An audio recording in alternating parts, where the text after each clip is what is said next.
I'm Paul Wiley, Director of Product Development and Engineering here at Martin Yale Industries. I'm here today to talk to you about our newest folding machine. It is the Mark VII high-speed folder. This machine will come to you packaged in a skid in a crate and will have several components to it. When you first pull the machine out of the box, this is the main component that you will see. You will also have in separate boxes within the box, you will have two fold tables. This being fold table number 1.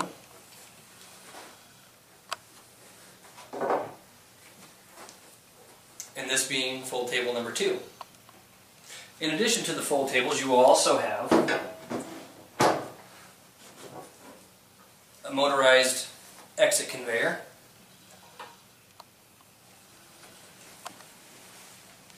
and you will also have a friction feed table. All these components will of course have to be installed on the machine. Once you've unpacked all your components and verified that they're in good condition, the first thing you're going to want to install will be the exit conveyor. To install the exit conveyor, you simply take the cord and it plugs into the machine over here. You push it in and tighten down your nut. You then want to slide the machine in here like this, and it simply locks into place like so.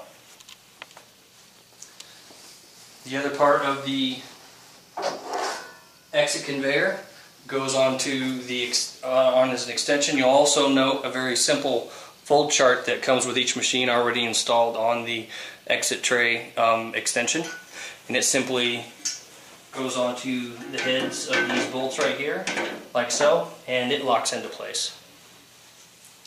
The next thing you're going to want to put in is going to be your friction feed table, and that goes on the opposite side of the machine, and you simply pick it up, slide it in, and drop it into place like so.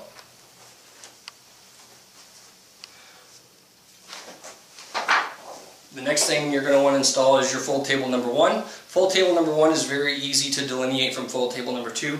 It is longer than fold table number 2. Fold table number 1 always goes on the upper side, and it just snaps into place. And fold table number 2 goes underneath the feed tray and snaps into place in the same manner. And you can see that was very easy to install. It actually probably takes more time to unpack it than it actually does to put all those pieces in there. To give you a little idea of some of the features that come on the new Mark VII High Speed, paper range. This machine will run from 16-pound bond up to 80-pound cover.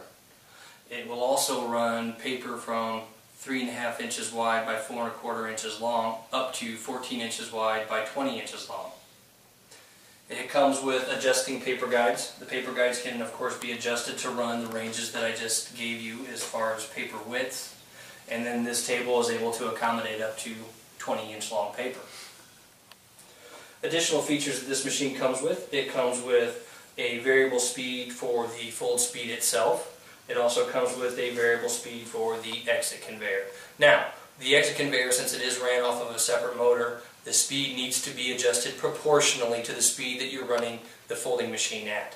If you run the machine at an excessive rate of speed and don't proportionally adjust the exit conveyor speed, you will have stack-up problems in the exit conveyor. It will feed back up into the machine and jam up. So keep that in mind when you're running your machine. We also have a D-jam handle installed on the side of the machine. The D-jam handle is actually freewheeling, so that while the machine is running, it doesn't of course spin to cause any danger to anybody who may be wearing a tie or have long hair or something to that effect. But to use the D-jam handle, you simply pull out on it and turn. And when you're doing that, it engages the rollers and it D-jams whatever may be in the roller package. You might notice these little tongues on the side of the machine here. These are actually the types of features that you see on high-end floor model machines that you see in printers. And what these are for is to actually adjust the gaps between the rollers. And the reason that these are like this is that they're spring loaded. As you can see here, I'm lifting it. You can see here that it lifts as well. And what you do is, depending on what paper weight you're running, you take a piece of the sample stock, and let's say you're doing a letter or Z fold, for example. The first roller, when the paper enters the nip, is the thickness of one piece of paper. You tear a strip off to that size, you simply lift that up, slide it in there, and now that roller is gapped to that thickness of paper. Of course, when you've ran it through the first fold plate and you're entering your second fold roller, now that it's folded once, you have two thicknesses of paper. So you fold a piece of paper over that you've torn, you pull that out, slide it in, and the roller is gapped for two thicknesses of paper. And then of course coming out, you've now folded the paper twice on a letter or Z fold, and now you need three thicknesses of paper following the same logic. You pull this up, slide it in, and now your roller's gapped for the two folds of paper. And there's actually corresponding ones on each side of the machine, so you need to do that to both sides of the machine when you're setting it up and getting ready to run your job. This machine's also equipped with a simple fold chart. This here is a simple fold chart that comes with the machine. It covers paper range 6 by 9, 8.5 by 11, all the way up to 14 by 20, and you also have your ISO paper sizes here for Europe in A5 up to A3 plus. And then over here you have a corresponding legend that shows letter Z, double parallel, and so on. And it tells you specifically where to set each one of the fold plates based on what you're folding. Fold plate number 1 on this particular fold in this particular size, you'd want to set at 6.02 inches. And then to the right of each one of the fold plate settings, you'll see a little arrow, and that little arrow tells you exactly where to set your stack wheels.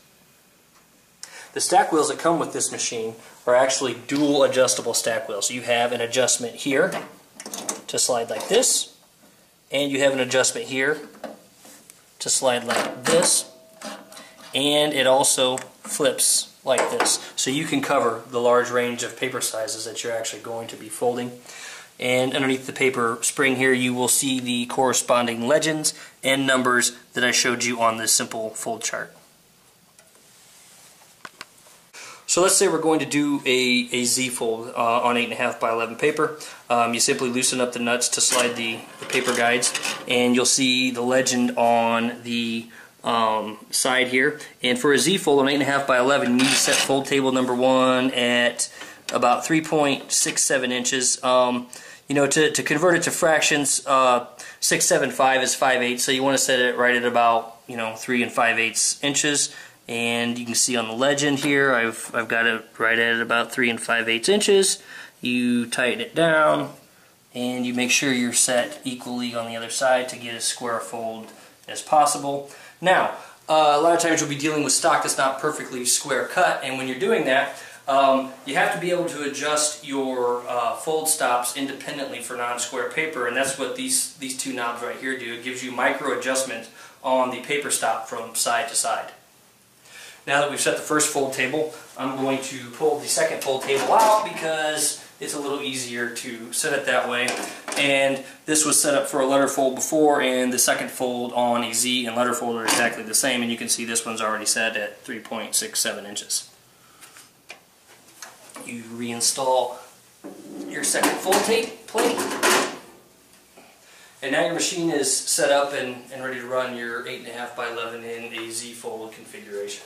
I talked a little bit about the paper range that this machine can run.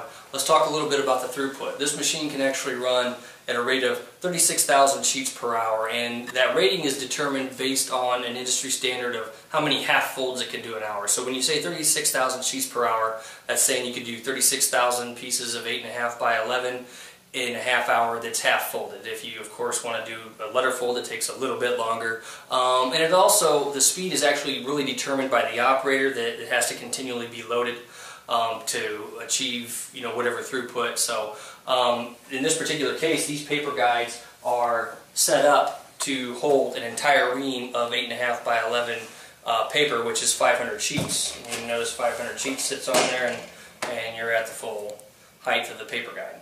You of course don't have to run 500 sheets. You may only want to run 375 or 200, whatever the case may be.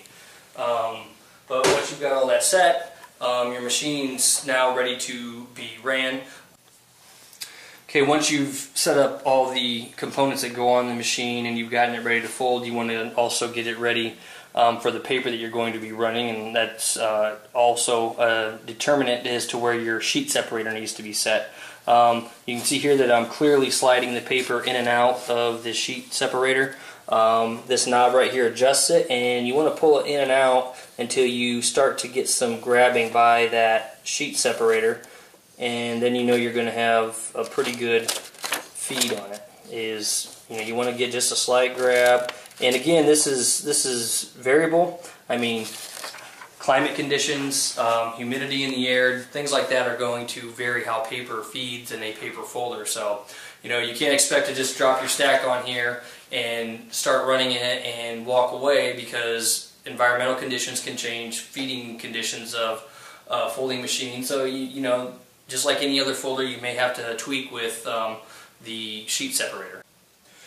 To turn your machine on, you simply power the switch on. You can see here that you have a red LED counter that counts the number of sheets that you've folded. As I alluded to earlier, this is your fold speed.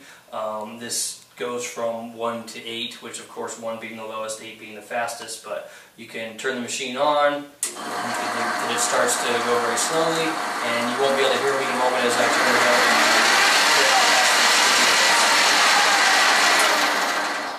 And then the exit conveyor is controlled speed-wise here. So with that being said, I will now load some paper into the machine, and we will fold some for you. One of the things that you can do is you could put the paper in here to stop, or you can drop it in on a run, and it'll continue to feed. I'm going to go ahead and power it up and turn on the speed.